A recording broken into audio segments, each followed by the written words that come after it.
So there's this story going around that I've been seeing people share, and it actually is a pretty interesting story. So I figured I'd share it with you guys because there's a lot to talk about. There's this guy right here. You can see reflectively staring out into this pretty scenery. But apparently this guy, his name's Josh Harris, and he's been a Christian minister for a while. He has a series of Christian books that are part of what's called the purity movement. These are books that are aimed at young people about male-female relationships and what's appropriate. Really not dating advice, because he's actually very against dating, apparently, from what I've been reading of it. But this guy's in the news after living this long life as a Christian minister and having these books, which might even be good books. I don't know. A lot of people have said they liked them, but he has this Instagram post that made the news. Like I said, you can see him staring out like he's contemplating something, or he's come to a new position in life, and he gives this long explanation of how he no longer believes in Jesus Christ. He's not a Christian anymore. He's given it up, and in fact, he wants to make sure to apologize to LGBTQ people and that kind of thing. He's separating from his wife. So this is a guy that went from the one extreme where Christians shouldn't even be dating, and now he's full on embracing sodomy. And people want to know what happened. If you've lived your life influencing people to seek out a religious lifestyle, and that's been your life's work, and then suddenly one day you just announce, yeah, by the way, I'm not a Christian anymore. People are going to want answers, and they're trying to come up with explanations why. And I have a few different philosophies. Probably the most common thing that I've been seeing people say is, well, this guy was never actually a Christian to begin with. He was someone that embraced Christianity as a culture and embraced and taught moralism, but actually seeking out and following Jesus Christ, it's not something he was ever into. That's one philosophy. And I saw a response to one of the people that left a comment saying, and this was from a Catholic, this guy said that, well, some people, they believe with all their heart, and then they stop believing for whatever reason, and it happens in life. But that didn't mean he wasn't a believer. So that was another guy's philosophy. And then a lot of people, they're talking about, well, obviously something happened with his marriage because him and his wife are splitting up. She's been posting, and people are suggesting that one of them's a homosexual, maybe both of them. Which there's a lot, if you've seen some of these posts, there's certainly a lot of reason that people would think that. But I have a few different takes on this myself. One is that sometimes you love something so much and you're so into it, and then it becomes a business to you. This guy was a professional Christian. That's what he was doing. He was making money, I think, as a minister, and he was certainly making money selling these books. So sometimes when you tie your passion to a profession where there's money coming in, and if your business ever starts going down, even if it's just perceived and you're comparing yourself to someone more successful, like, I don't know, this guy could be comparing himself to someone like Joel Osteen, that's a household name, and he's just like, why me? And then what happens is the business, it starts to get worse. Your book sales slow. People aren't following you the way maybe you think they should be following you. And then you just lose all interest in the thing that you used to love before it was your business. I know from experience that's happened to me at times in my life. So there's that. But another thing that I would say, if you read his long drawn out post here, one of the things he does is quote Martin Luther. And that tells me a lot right there. He wasn't following Jesus. He was following Martin Luther. And when you have your own church, this is one of my criticisms of Protestantism. You have all these tens of thousands of different Protestant churches, and especially when you get into these non-denominational ones, I'm not saying they're all bad, but they become almost like your own church, and it's not a church of Jesus anymore.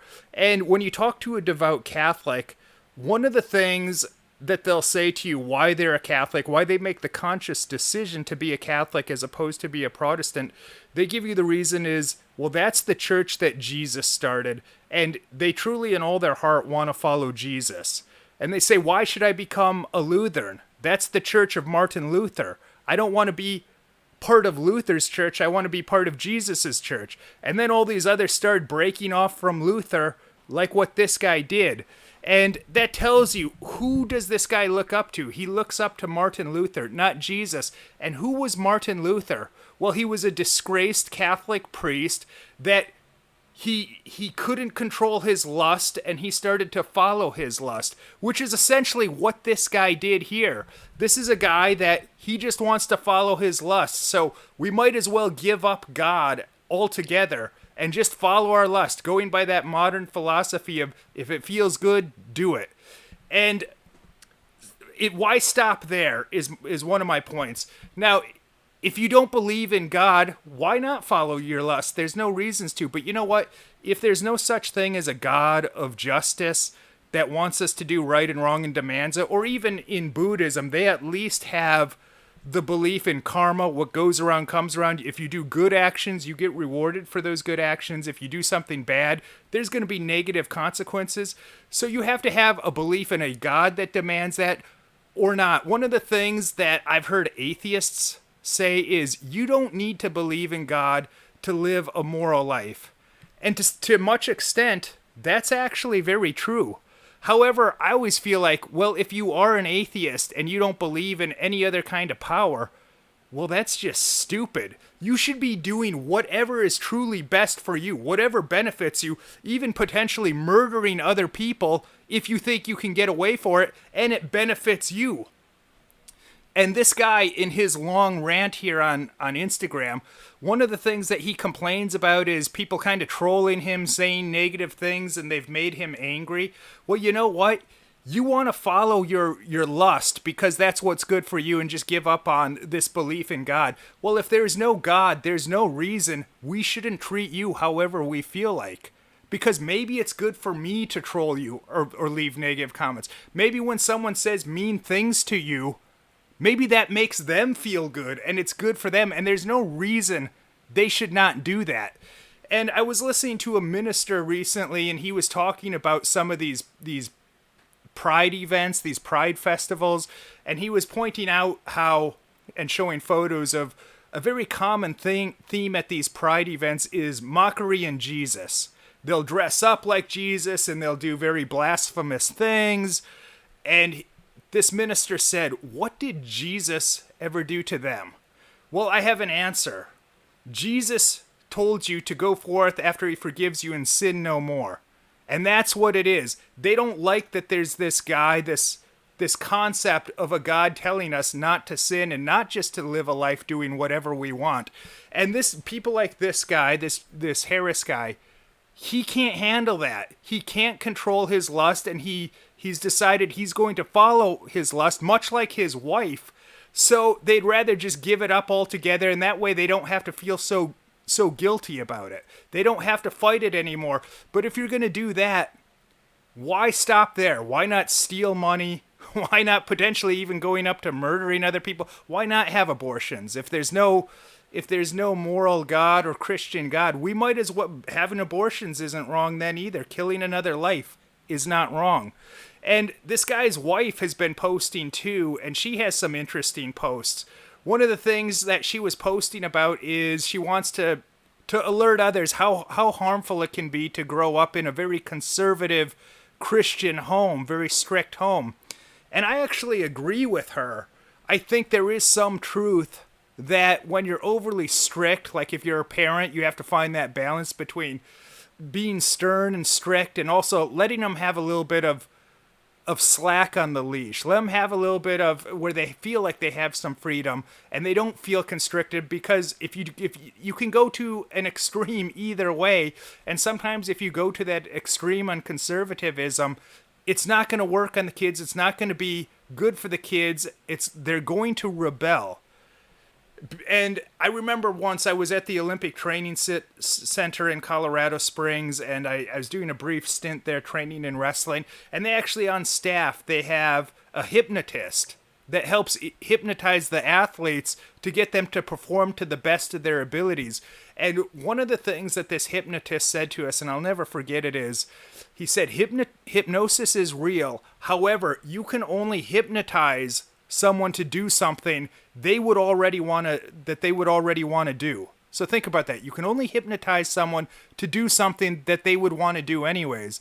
And that's kind of a big thing in life that a lot of people don't understand.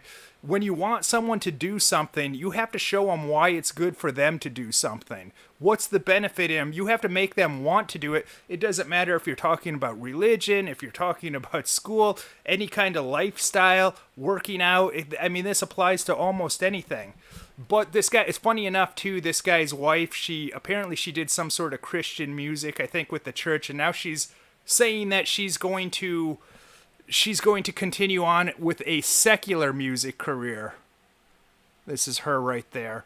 And good luck with that. You're an older lady. The people that were fans, if you had any of your music, they were only fans because they were a very specific demographic. And now you're going to go and try and do something different. I don't think it's in the cards for her to totally sell out to the Illuminati like Katy Perry and go from doing Christian music to being mainstream.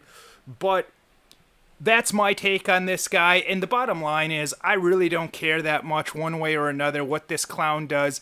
The only real issue that I have with this guy for the most part is he just making an announcement on his Instagram, or is this something that's going to hurt others, influence others in a negative way somehow, where they're going to start doubting themselves and like, well, gee, I followed this guy and I looked up to this guy as a leader and a truth teller for all these years, and now he goes the complete opposite and he's like, it's all for nothing. Jesus is nothing significant. So this could be something that could influence people in a negative way. Now, I'd like to think that most people, if they have any faith at all, I'd like to think it's stronger than that, and it's something small like this, just some dork posting on Instagram, that's not going to influence them in a negative way.